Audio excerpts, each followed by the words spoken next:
So, as mentioned, we have the meeting of the First Continental Congress, 1774. And let me again emphasize the importance of it being continental. That is to say, you see most of the various colonies meeting together, right? Continental, it's unified.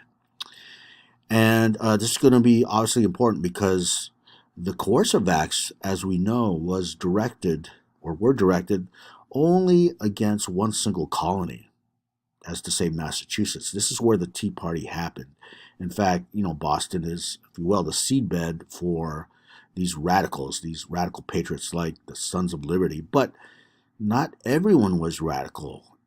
Um, they were the fringe group, if you will, the Sons of Liberty. But across the board, you can't say that all the colonists were that radical.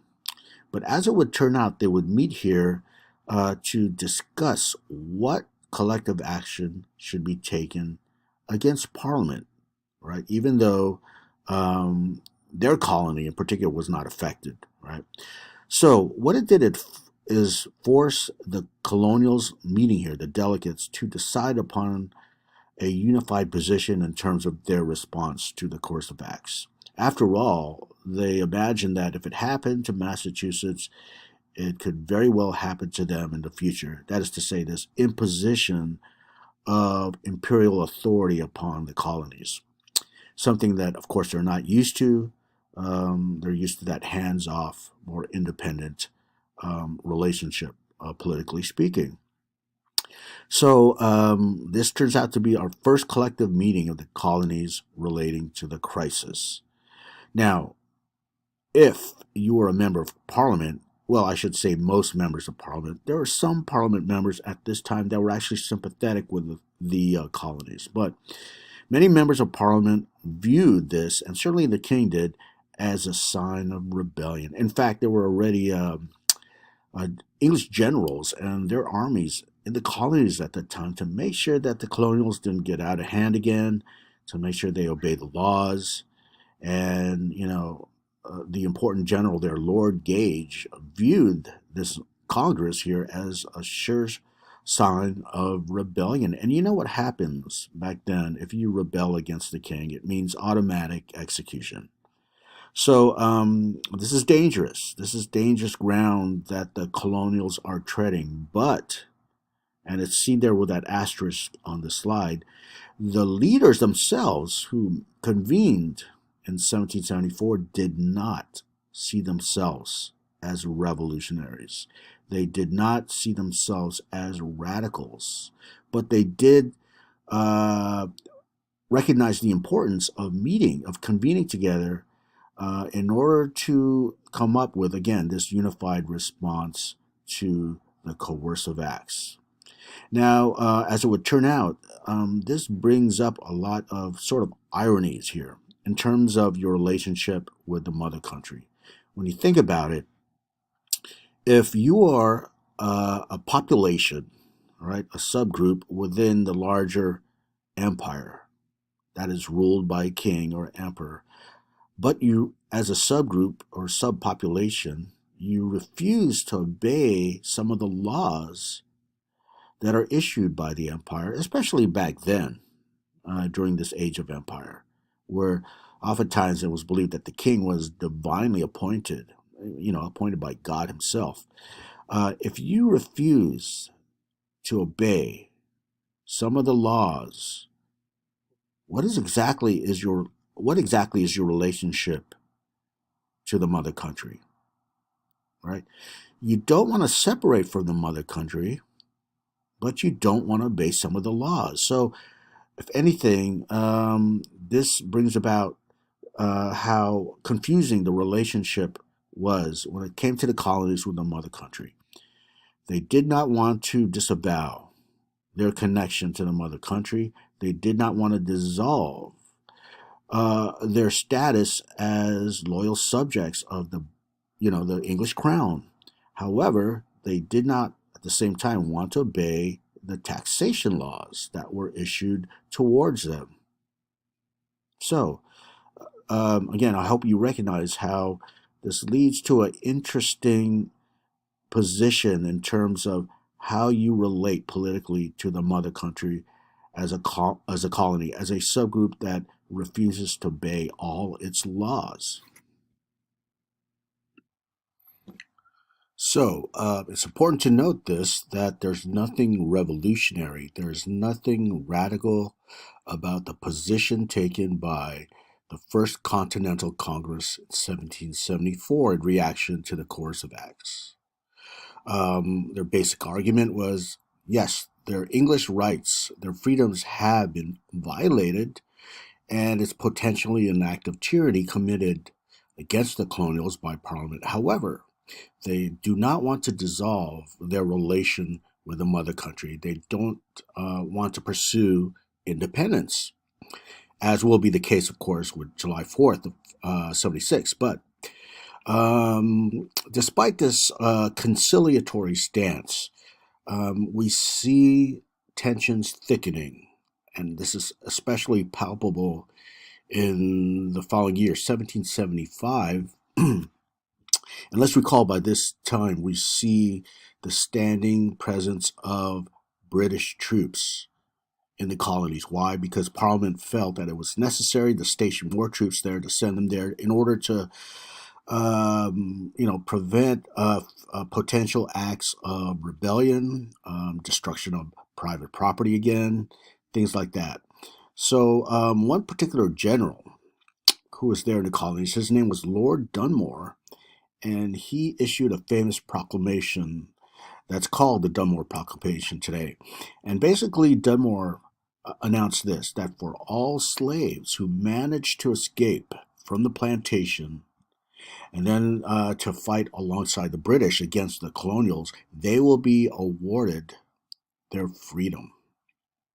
Now, this is really interesting because if you were an African American during this time, you looked at the English as more so on the side, of freedom and democracy. But, the colonials felt they were on the side of freedom and democracy. Their rights had been violated, right? Their English freedoms, and they're almost willing to fight. Now, of course, they're not fighting yet. In fact, they're conciliatory, as I've mentioned, right? But we know by July 4th, 76, they're willing to fight for their freedoms. So again, it depends on your perspective. If you're African American during this time, and this is due to the Dunmore Proclamation, you see the English as more on the side of freedom. If you're a colonial, you see yourselves as, not all, but, many, you see them yourselves as being oppressed, that your freedoms and your rights have been abridged by the British government. So now we see the outbreak of hostilities occur by April 75, and that's the famous battles of Lexington and Concord, and this is what sparked the actual war. These are the first war battles that were fought within what's called the American Revolutionary War. But notice it's a full year, it's more than a year actually, before July 4th, 1776. Okay, so let me provide a little bit of historical backdrop to these first battles. The word reached some British military leaders that the colonials were stashing munitions and muskets and, their gunpowder and all that stuff, things used to fight, right, by their local militias. They're stashing them more inland, away from Boston, just in case they needed access to it and to hide it from the British, of course.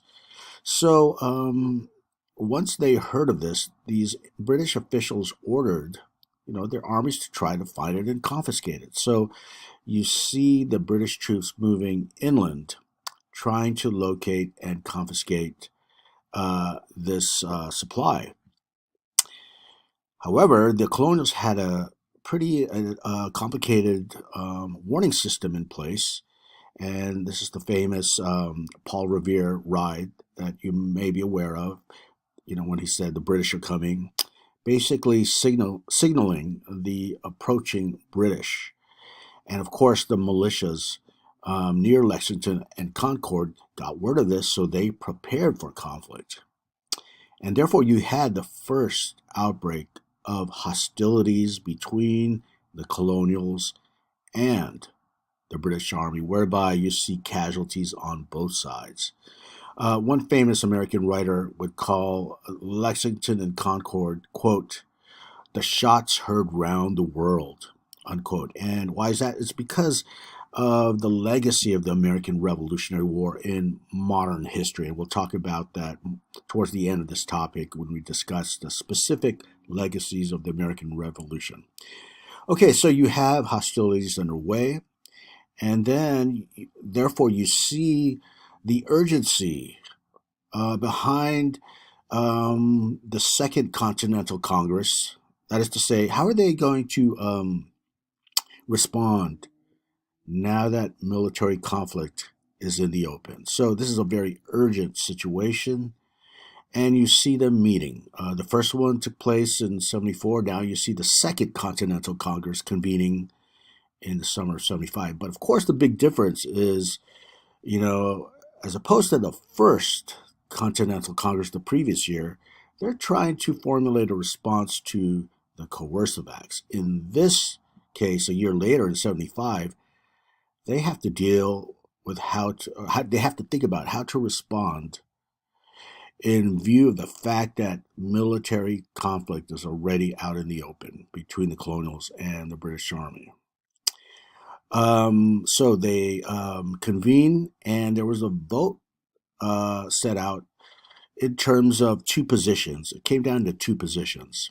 One was to seek peace and to seek reconciliation and to especially appeal to King George III, the King of England, um, as a person who could mediate between the conflict between the colonials and the English Parliament. So they directly appealed to King George III to mediate on their behalf as loyal subjects, right? The colonial delegates meeting are still loyal subjects of the British Crown. Now, this is the final stab at reconciliation.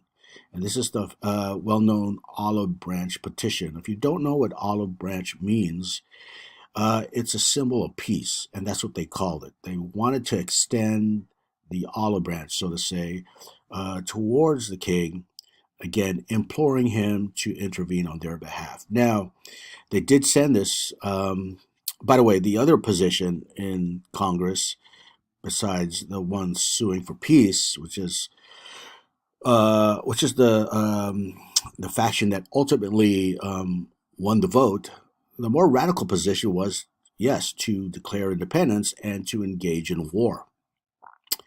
But this olive branch petition was sent because, of course, the moderate position won the day. And this petition actually was never read by the king.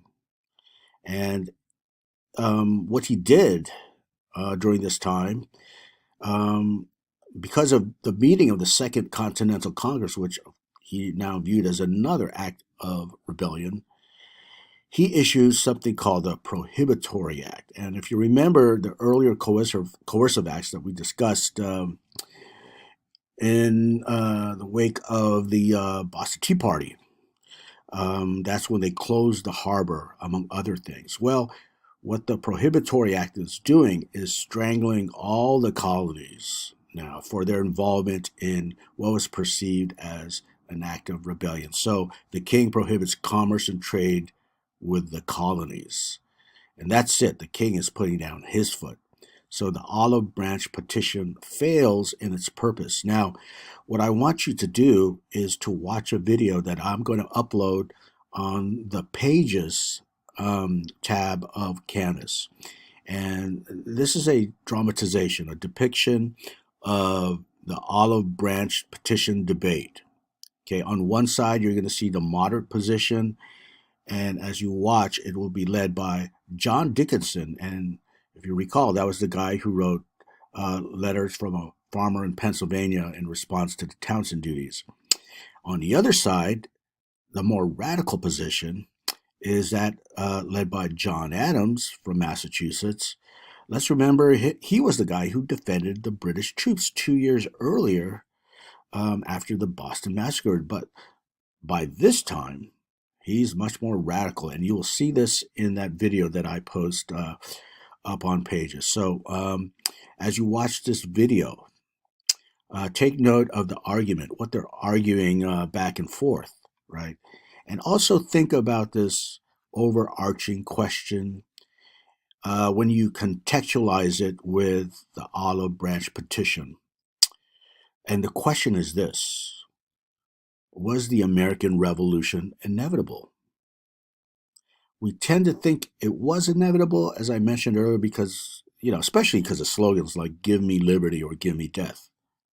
But in fact, what we'll see here is something less expected from many Americans today who assume that the United States was the standard bearers of freedom and liberty and democracy in the modern world at that time.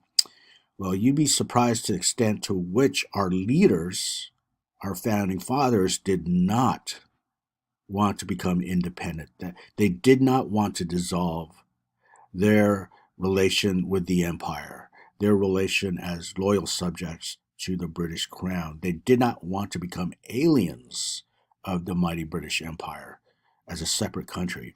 So as you watch that video, keep that in mind.